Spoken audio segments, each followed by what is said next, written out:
Senhora presidente, senhor ministro, o senhor é ministro da Justiça.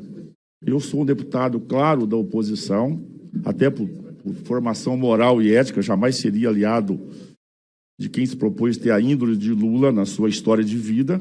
A palavra novamente o ministro por 5 minutos. Em primeiro lugar, eu quero, deputado, dizer ao senhor que eu discordo, e não apenas discordo, como repudio, como repilo, todas as ofensas morais ao presidente Lula. O presidente Lula é um político respeitado no mundo, é um dos maiores estadistas da história do Brasil, 3 vezes presidente da República e não tem nenhuma condenação por absolutamente nada. É um homem 100% ficha limpa.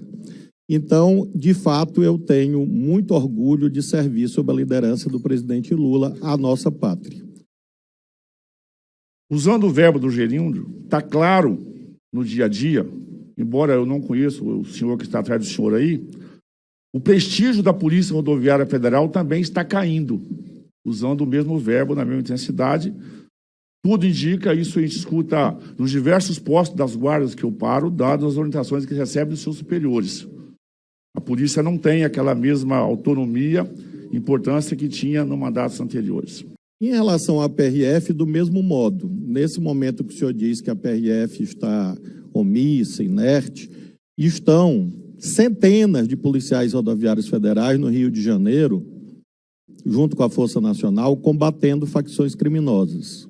E esse esforço, creio, deve ser reconhecido. A Polícia Rodoviária Federal, a pedido do governador Cláudio Castro, fez uma operação no Rio de Janeiro de combate a roubo de carga. Desde que a Polícia Rodoviária Federal começou essa operação, no mês de junho, as estatísticas caíram pela metade. Então, eu quero também, do mesmo modo, elogiar todos os policiais rodoviários federais que têm feito ações de enorme importância. Para o senhor ter uma ideia, hoje a Polícia Rodoviária Federal, fez a apreensão de mais de 2 toneladas de drogas na Bahia. E se o senhor acompanhar minhas redes sociais, o senhor vai ver que todos os dias eu posto resultados da PF e da PRF. Portanto, eu quero declarar publicamente o meu orgulho de ser brasileiro e brasileira e ter a Polícia Federal e a Polícia Rodoviária Federal. O senhor que disse que com a segurança pública isso vai a qualquer lugar, enfim, não estou entrando nesse mérito, mas por notificação nossa e por convite nosso, o senhor não foi na Bahia visitar os conflitos agrários. O senhor não foi na Bahia participar das ações de enfrentamento ao narcotráfico. As informações que eu tenho é que nos últimos ocorridos no estado de São Paulo, que são fatos de repercussão nacional, o senhor também não foi ao estado de São Paulo.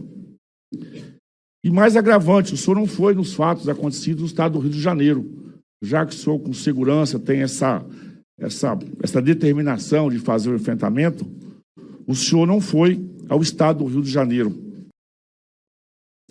Eu sou, deputado, o ministro que visitou praticamente todos os estados. O senhor perguntou se eu fui na Bahia. Sim, eu fui. Nós fizemos uma grande operação lá, está aqui a deputada Lídice, entregamos o deputado Jorge, entregamos recursos, viaturas, aumentamos o efetivo lá na Bahia. Tanto é que a Bahia saiu da fase mais aguda da crise. O senhor pergunta se eu fui em São Paulo. Sim, eu fui em São Paulo. O senhor pergunta, e fizemos ações importantes. Quero lembrar ao senhor que um policial federal nosso levou um tiro na cabeça numa grande operação em Santos, exatamente combatendo facções criminosas. Então, também não é verdade que não houve presença em São Paulo, como esses exemplos mostram. Em relação ao Rio de Janeiro, também, eu fui inúmeras vezes, tenho reunido com o governador Cláudio e com o prefeito Eduardo Paes, porque nós não olhamos partido, nós ajudamos a todos os estados e temos ajudado fortemente o Rio de Janeiro, com integração e inteligência, com policiamento ostensivo. Para o senhor poder aquilatar, nós temos nesse momento um efetivo adicional de 550 policiais rodoviários federais e da Força Nacional no Rio de Janeiro. Nós temos um grupo especial de policiais civis no Rio de Janeiro E nós temos o incremento do efetivo da Polícia Federal no Rio de Janeiro, exatamente combatendo facções. Mas foi o seu partido que o senhor é filiado, o PSB, e durante a pandemia eu estava aqui nessa comissão, aqui pela liderança do governo Jair Bolsonaro, foi o seu partido que entrou com uma ação no Supremo pedindo a suspensão das diligências policiais, de investigação da polícia nas favelas, nos morros, nas milícias, onde o narcotráfico tinha operação. O PSB entrou com uma ação no Supremo para suspender essas operações policiais nessas áreas de ocupação do narcotráfico. A conta chegou, senhor ministro. O Supremo acatou a solicitação de Vossa Excelência. Eu não vi naquele momento nenhum repúdio que o senhor tenha feito ao seu partido. Partidos cometem erros, cometem equívocos. E o Brasil viu que aquilo é um equívoco, mas eu não vi no senhor nenhuma manifestação de equívoco àquela ação e a conta chegou. O Rio, que já tinha uns problemas históricos, parece que a coisa acaba se agravando. E esse crime do Rio de Janeiro, esse modelo operacional, infiltrou os estados vizinhos. Em relação ao crime organizado no Rio de Janeiro, o senhor tem razão, é algo que vem de décadas. E um dos maiores erros políticos que houve no Rio de Janeiro foi o incentivo às milícias. As milícias foram incentivadas por políticos e protegidos por políticos. Eu nunca homenageei miliciano. Eu não sou amigo de miliciano, não sou vizinho de miliciano, não empreguei no meu gabinete filho de miliciano, esposa de miliciano e, portanto, não tenho nenhuma relação com o crime organizado no Rio de Janeiro. E nós temos, portanto, essa atitude de combate firme, não só às facções, mas como também aos milicianos, que têm apoio de políticos, mas do nosso governo tem uma só atitude, que é o combate. Para fazer use esses argumentos para poder dizer que, embora o senhor tenta negar, eu tenho muito orgulho dos números produzidos pela segurança pública no governo Jair Bolsonaro. Estatísticas estão aí, os números estão postos aí, não vou discutir números, mas estão postos aí, posso até disponibilizar, se Vossa Excelência não os tiver.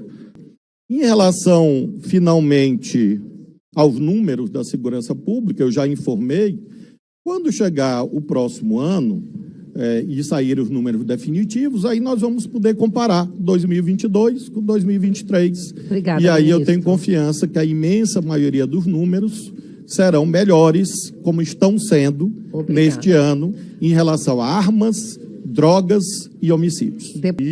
E ficou claro a sua interferência na relatora em todos os trabalhos para impedir a clara investigação. A história que o senhor conta das imagens que foram apagadas não fica de pé nem na segunda esquina, muito menos na primeira. Isso não se sustenta. Claro que o senhor fez um esforço o tempo todo, o senhor não foi na CPMI, o senhor não permitiu, não deu as respostas que foram feitas ao Ministério da viagem do senhor Lula. Naturalmente, o senhor sabe que o Lula foi tirado de Brasília, nós precisávamos de prova disso, estava com o senhor a programação de voo, tudo isso mais não ficou de pé. Até a não citação do G. Dias na CPMI, é claro que teve uma interferência, porque a citação do G. Dias na CPMI, naturalmente, iria comprometer todo o núcleo do governo. Da verdade acontecido do crime do Código Penal, posso citar aqui o artigo 13, o artigo 301, do crime de omissão de responsabilidade. Sobre as imagens, essa matéria está suficientemente debatida. Sobre a CPI, o relatório foi aprovado, portanto, não existe outro relatório, existe um aprovado que espelha a verdade. Em relação à sua pergunta sobre o artigo 13 do Código Penal, eu sugiro exatamente que o senhor leia o artigo 13 do Código Penal, que o senhor vai encontrar o conceito de omissão penalmente relevante. E é um conceito técnico, e aí o senhor vai entender, por exemplo, seria um absurdo, a Câmara foi depredada, seria um absurdo dizer que o presidente Arthur Lira foi omisso.